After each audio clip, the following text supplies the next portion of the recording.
하나님의 말씀 봅니다. 하나님의 말씀은 창세기 1장 14절에서 23절 구약성경 1쪽에 있습니다. 하나님이 이르시되 하늘의 궁창에 광명체들이 있어 낮과 밤을 나누게 하고 그것들로 징조와 계절과 날과 해를 이루게 하라. 또 광명체들이 하늘의 궁창에 있어 땅을 비추리라 하시니 그대로 되니라. 하나님이 두 큰 광명체를 만드사 큰 광명체로 낯을 주관하게 하시고 작은 광명체로 밤을 주관하게 하시며 또 별들을 만드시고 하나님이 그것들을 하늘의 궁창에 두어 땅을 비추게 하시며 낮과 밤을 주관하게 하시고 빛과 어둠을 나누게 하시니 하나님이 보시기에 좋았더라. 저녁이 되고 아침이 되니 이는 넷째 날이니라. 하나님이 이르시되 물들은 생물을 번성하게 하라. 땅 위에 하늘의 궁창에는 새가 나르라 하시고 하나님이 큰 바다 짐승들과 물에서 번성하여 움직이는 모든 생물을 그 종류대로 날개 있는 모든 새를 그 종류대로 창조하시니 하나님 보시기에 좋았더라. 하나님이 그들에게 복을 주시며 이르시되 생육하고 번성하라. 여러 바닷물에 풍성하라. 새들도 땅에 번성하라 하시니라. 저녁이 되고 아침이 되니 이는 다섯째 날이니라. 아멘. 오늘 이야기를 다시 정리하면 천지창조의 순서, 첫째 날은 하늘들, 천사들, 지구 및 물을 창조하시고 둘째 날은 궁창, 둘째 하늘을 창조하시고 셋째 날에는 땅과 바다, 식물을 창조합니다. 넷째 날에는 해와 달과 별들을 창조했고 다섯째 날에는 바다 생명체, 하늘 생명체, 그리고 여섯째 날에는 육지 생명체와 사람을 창조했다.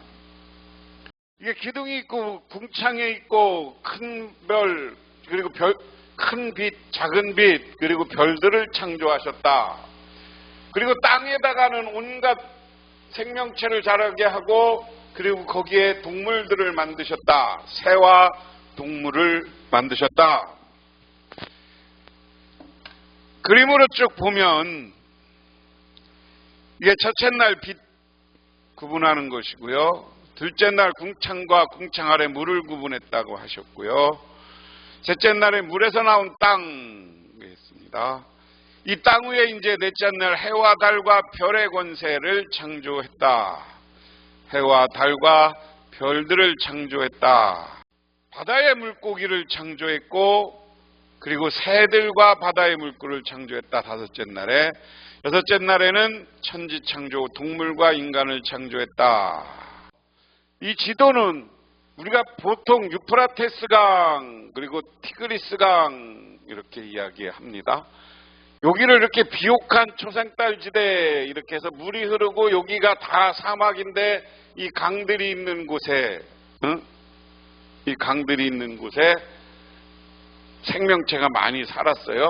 그리고 에덴 동산을 이쪽 지금 바벨론 쪽에 이렇게 페르시아만 위쪽으로 에덴 동산을 이라고 이야기합니다. 다음에 넷째 날 창조 그랬습니다. 하나님이 말씀하시기를 하늘의 창공에 빛나는 것들이 생겨서 낮과 밤을 가르고 계절과 날과 해를 나타내는 표가 되어라.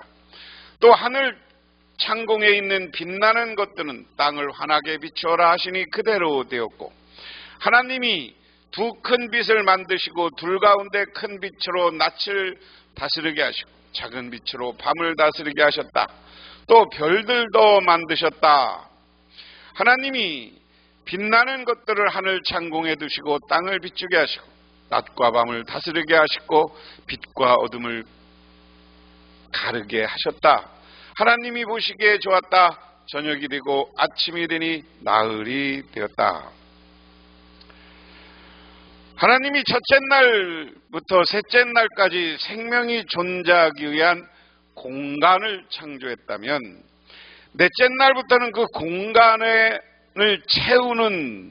채울 존재들을 창조하셨다고 할 수 있습니다.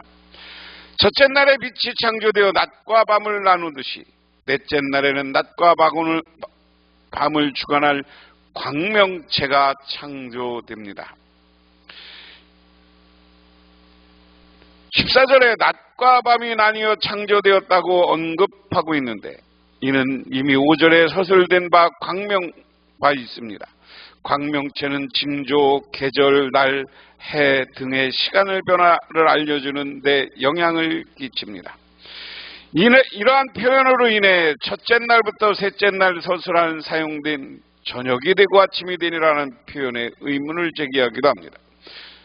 우리가 창세기의 창조 이야기가 창조의 순간에 기록된 것이 아니라는 점을 인정한다면 이러한 분일치는 문제가 되지 않는다. 그 광명체의 역할은 땅을 비추는 것이다.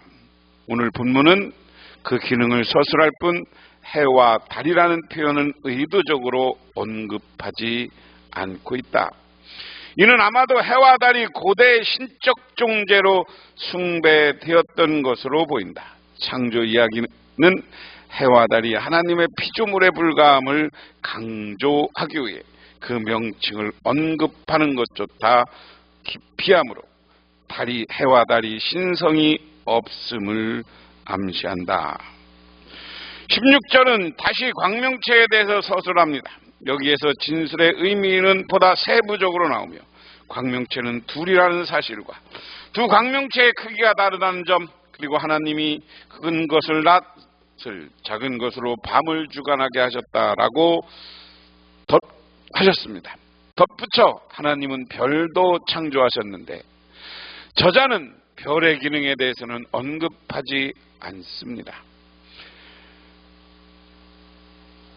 그것들 모두 하늘의 궁창에 두어 땅을 비추게 하셨다라고 합니다. 그 다음에 15절과 17절에는 동일하게 언급되었는데 이 문구는 비추게 될 것이라는 미래형보다 오히려 목적절을 비추게 하기 위해서 번역되는 것이 적절하다. 즉 창조 이야기는 광명체의 창조의 목적과 그 기능이 하나님으로부터 왔음을 피력합니다. 이와 유사하게 18절에도 하나는 다스리게 하기 위해, 하나는 나누게 하기 위한 것이다 라고 이야기합니다. 넷째 날의 창조 이야기의 서술은 마지막에 다시 한번 좋았더라고 선언합니다. 자, 오늘 창조 이야기 중에 중요한 건 해와 달과 별들을 창조했다. 이것을 광명체라고 그랬어요. 중요한 게 뭐냐면 지금도 아랍 지역에 가면 해를 섬기고 달을 섬기고 별을 섬기는 우상 숭배, 이방신의 의미로 이것을 해와 달과 별을 섬기는 사람들이 오늘날도 있어요. 해신. 그런데 우리 하나님은 너희들이 신이라고 하는 것조차 우리 하나님이 창조했다. 그러므로 우리 하나님은 신 중에 신이요 만유의 하나님이시다 하는 것, 모든 것의 하나님이시다 하는 것을 의미 있게 받아들여야 된다. 두 번째, 이제 다음에 창조 다섯째 날 그랬습니다. 창조 다섯째 날 하나님이 말씀하시기를 물은 생물을 번성하게 하고 새들은 땅 위에 하늘 창공으로 날아다녀라 하셨다. 하나님이 커다란 바다 짐승들과 물에서 번성하는 움직이는 모든 생물을 그 종류대로 창조하시고 날개 달린 모든 새를 그 종류대로 창조하셨다. 하나님 보시기에 좋았다. 하나님이 이것들에게 복을 베푸시면서 말씀하시기를 생육하고 번성하라. 여러 바닷물에 충만하여라. 새들도 땅 위에서 번성하여라 하셨다. 저녁이 되고 아침이 되니 닷새 날이 지났다라고 이야기합니다. 넷째 날까지 창조된 것을 통해 생명이 존재할 수 있는 조건이 충족되었습니다. 다섯째 날에는 이 준비된 공간에 존재할 생명이 창조되었습니다. 하나님은 둘째 날에 물과 물을 나누어 만드신 공간을 이날에는 생명체들로 채우셨습니다. 이렇게 창조의 첫째 날은 넷째 날에, 다섯째 날은 둘째 날에 상응합니다. 또한 낮과 어둠이 짝을 이루듯이 하늘과 물이 짝을 이룹니다. 20절에는 번성하게 하라는 하나님의 명령이 등장합니다. 작은 생물이 번성하여 혼잡한 상태를 가리키는 것이 아니라 궁창에 날아다니는 새는 20절, 21절에 두 차례 언급되고 21절에 바다에 가는 생물도 창조하는 과정이 기록되어 있습니다.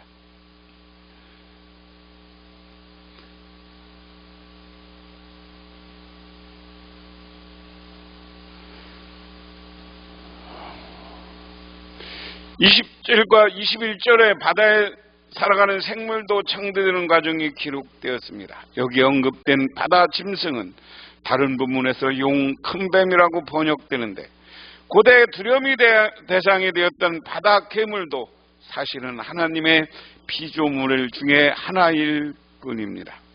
22절에는 지금까지와 다른 내용이 나옵니다. 우리는 22절에 가장 먼저 축복하라는 뜻으로 시작하고 있음을 주목합니다. 이것은 하나님이 생명을 창조하시고 그것들에게 주신 첫 번째 축복입니다. 뒤이어 축복의 내용이 나왔는데 하나님은 살아있는 동안 피조물이 생육하고 번성하여 충만하라고 명령하십니다. 22절은 새들에게 번성하라는 축복을 추가합니다. 22절의 축복은 창조된 순간에 생물에게 한정적으로 주은 것이 아니라 이후 생육하고 번성하여 태어날 것까지 포함되는 축복입니다. 환원하면 생육하고 번성하는 과정은 하나님의 축복의 연속입니다. 하나님이 세상을 창조했는데 창조한 것은 뭐예요? 모든 공간을 창조하고 공간을 창조했다는 거죠. 그리고 공간 안에 새와 바다 물고기와를 창조했어요. 그리고 또 뭐를 창조해요? 오늘은 여러 가지 씨앗을 창조하고 오늘은 새와 바다 물고기를 창조했는데 이 창조한 다음 뭐냐면 복을 주셨다. 축복을 주셨다. 그 축복은 뭐냐? 생육하고 번성하라.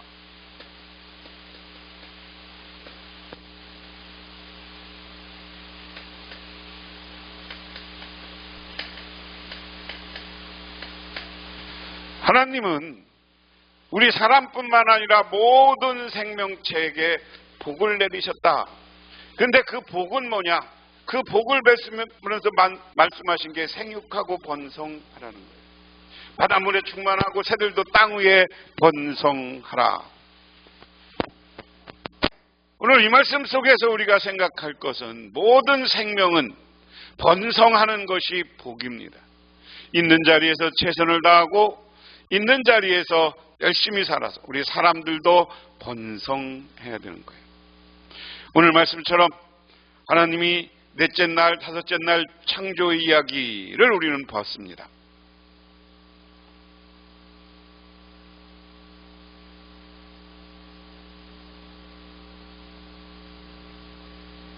자, 지난 시간에는 첫째 날, 두 번째 날, 세 번째 날 창조했어요. 그 다음에 공허를 바로잡기 위해서 창조된 것은 뭐냐? 혼돈을 바로잡기 위해서 창조한 게 빛, 궁창, 물, 땅과 식물이었어요. 공허를 사로잡힌 것은 해와 달과 별, 그리고 바다의 생물과 새, 그리고 여섯째 날에 땅의 생물과 사람을 창조하셨다. 하나님이 온 땅을 창조하셨다. 오늘 제목을 온 땅을 창조하신 하나님. 근데 온 땅을 창조하는 모든 목적이 뭐였어요? 모든 생명과 모든 것을 놓고 하나님은 복을 주는데 생육하고 번성하라는 겁니다. 하나님의 피조물들은 번성해야 됩니다. 번성해야 됩니다. 축복받아야 됩니다. 오늘 말씀처럼 우리 교인들도 이 말 창조의 이야기를 통해서 이 영상을 보시는 분들이 분명히 할 건, 내가 하나님 앞에 축복받아야 되겠다. 그 축복은 번성의 축복이다. 우리 성도님들이 그러한 번성의 축복을 받으시기를 주님의 이름으로 축원합니다. 기도하겠습니다. 하나님 아버지 고맙습니다. 오늘 이 시간 창조 이야기를 공부했습니다. 하나님은 이 땅과 빛과 어둠을 모든 것을 창조하시고 그곳에 새와 물고기와 여러 가지 생명체를 놓고 생육하고 번성하라고 했습니다. 우리도 생육하고 번성하는 축복을 받고 누리게 하옵소서. 예수님 이름 받들어 기도드리옵나이다. 아멘.